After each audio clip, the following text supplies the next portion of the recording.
Students आज हम पढ़ रहे हैं टेंस। हम लोग टेंस पढ़ रहे हैं ना, और टेंस में हम लोग प्रेजेंट टेंस पढ़ रहे हैं। क्या पढ़ रहे हैं? और प्रेजेंट टेंस में आज हम पढ़ेंगे प्रेजेंट परफेक्ट टेंस। कोई दिक्कत? तो प्रेजेंट परफेक्ट, क्योंकि हम प्रेजेंट कंटिन्यूस पढ़ चुके थे, तो आज नंबर है प्रेजेंट परफेक्ट का। कोई दिक्कत? तो प्रेजेंट परफेक्ट भाई देखो कहता किसे है और प्रेजेंट परफेक्ट में होता क्या है। प्रेजेंट परफेक्ट में कोई काम जो है हमारा वर्तमान में ख़त्म हो चुका होता है। क्या होता है? जैसे कोई काम है, उस काम को वर्तमान में ही ख़त्म हो जाता है, पूरा हो चुका होता है। और इस वाक्य की पहचान देखें तो इस टेंस में हमको वाक्य के अंत में मिलता है चुका है, चुकी है, चुके हैं, लिया है, दिया है, खाया है, पिया है, रोया है, ऐसा मिलता है। सही है कि नहीं? समझो कि ना है? और का तो इसी चीज़ को हम लिखते हैं, यहाँ पे हेडिंग कर देते हैं present perfect. Present perfect tense, present perfect tense. तो यहाँ पे हम इसका लिखते हैं पहचान। क्या लिखते हैं? पहचान। देखो इस टेंस में तो हम बोल रहे हैं ऐसे रखो, इस टेंस के वाक्यों में, इस टेंस के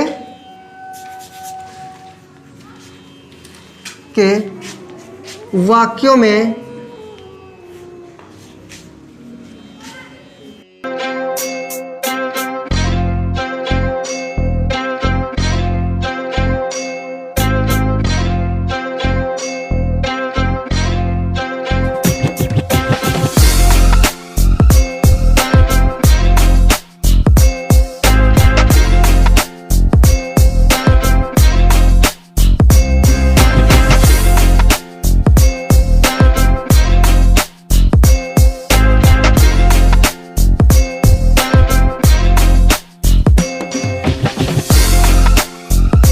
समझ गए हो सब लोग? इतना बढ़िया लिख दिए हैं, नज़र ना लगे, टचवुड।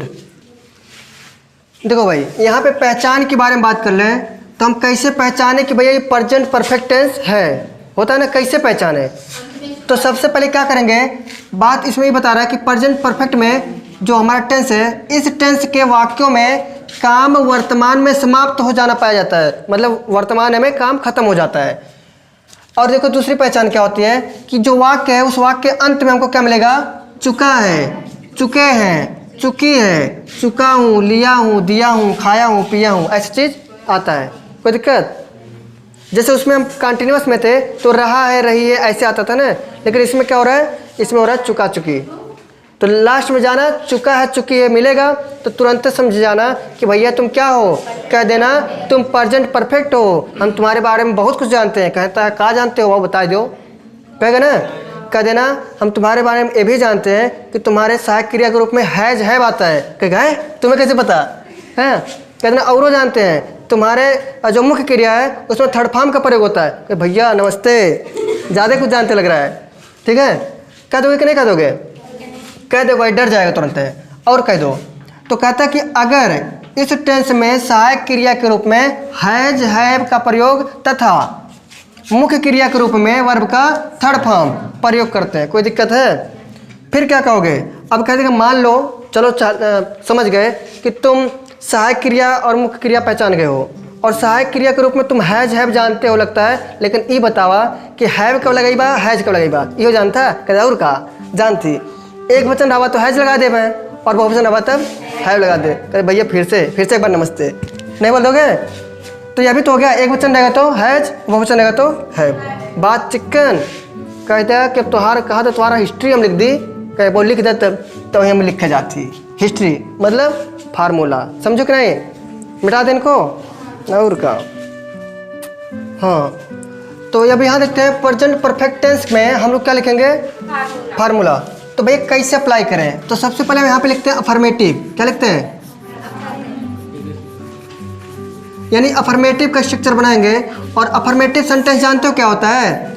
जिसमें कोई भी बात कहता है तो स्वीकार कर लेते हो, सही है ना?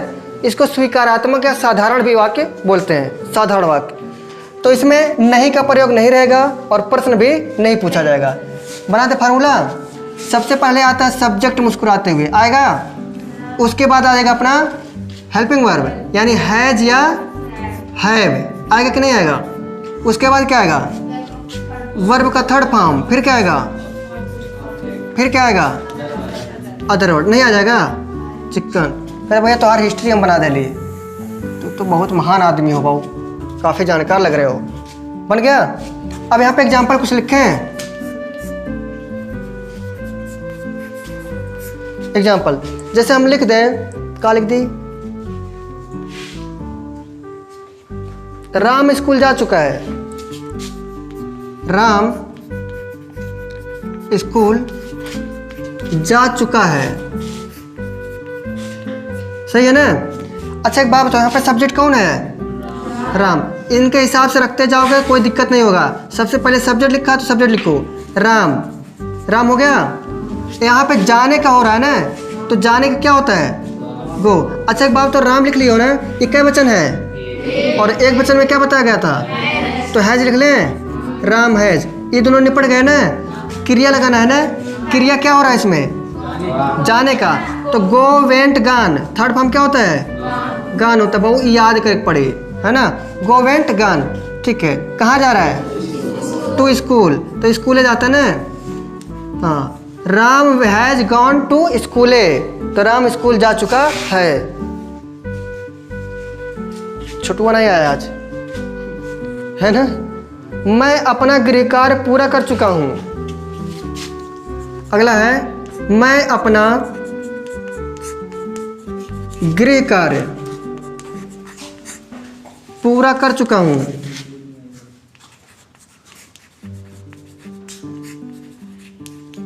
देखो अब इसमें देखो सब्जेक्ट कौन है, कौन है, आई। आई यहाँ पे लिखा गया, तो ये आई एक वचन है कि बहुवचन है, बहुवचन। और बहु के लिए क्या आता है आता है, तो है लगा दें, है। अच्छा इसमें काम क्या हो रहा है, काम क्या हो रहा है, पूरा करना होता है ना, पूरा कर रहा है, तो क्रिया यही हो रहा है ना, पूरा करने का, पूरा।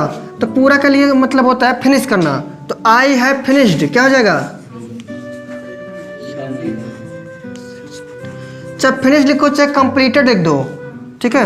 आई हैव फिनिश्ड कौन चीज हो, अपना गृह कार्य ना, तो यहाँ पे अपना का क्या देगा, माई। आई सब्जेक्ट रहेगा तो अपना का अर्थ माई देगा, ठीक है। I have finished my homework. ये वो एक बात बता दी, क्या उसका उन्हें बता दी।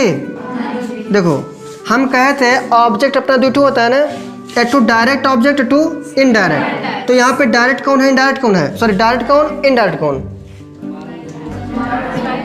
ये दोनों ऑब्जेक्ट है। क्या है, ऑब्जेक्ट दो ही प्रकार के, एक टू डायरेक्ट होता है, एक टू इनडायरेक्ट। तो इनडायरेक्ट जो होता है वो व्यक्ति को बताता है, किसको बताता है, व्यक्ति को। तो ये इनडायरेक्ट ऑब्जेक्ट, क्योंकि माई क्या होता है, अपने का अर्थ होता है ना, तो यहाँ पे आदमी के लिए तो माई प्रयोग क्या होता है जो होमवर्क है, ये विषय वस्तु है ना, निर्जीव चीजों को बताता है, ये डायरेक्ट ऑब्जेक्ट है। क्या है, डायरेक्ट ऑब्जेक्ट, समझो कि ना है। तो हमेशा जब भी ऐसा चीज़ आए तो सबसे पहले डायरेक्ट सॉरी इनडायरेक्ट को रखते हैं और बाद में डायरेक्ट को। ऐसा नहीं कर दियो, आई हैव फिनिश्ड होमवर्क माई, गलत, चिकन। ऐसा भी प्रयोग होता है, लेकिन वहाँ पे प्रीपोजिशन लगाना पड़ता है। क्या लगाना पड़ता है, हाँ, तो प्रीपोजिशन लगाना पड़ता है, बताया गया है। खत्म करो इसको।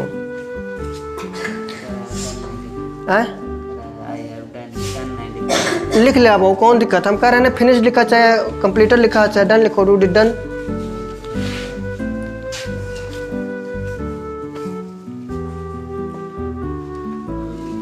हाँ, भिखारियों ने खाना खा लिया है।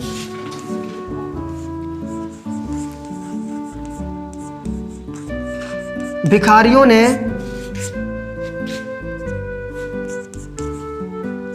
खाना खा लिया है।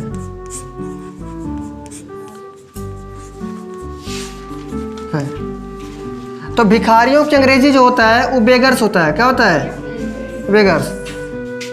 सही लिखा भिखारी ने। देखो बेगर की स्पेलिंग होता है BEGGER, समझो। बेगर्स होता है, क्या होता है, बेगर्स।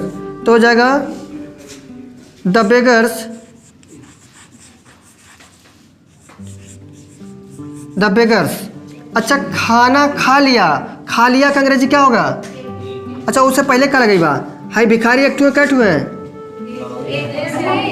भिखारियों ज़्यादा है ना, तो यहाँ पे हैज़ लगाएं हैव लगाएं हैव, तो भिखारियों हैव हो गया। तो हो गया बेगर्स हैव, खाने का क्या होता है? ईटन, ईट एट ईटन होता है ना, तो हो गया बेगर्स हैव ईटन, क्या खा लेना हो? खाना, द फूड, चिकन। तो लिखा था beggars have eaten the food.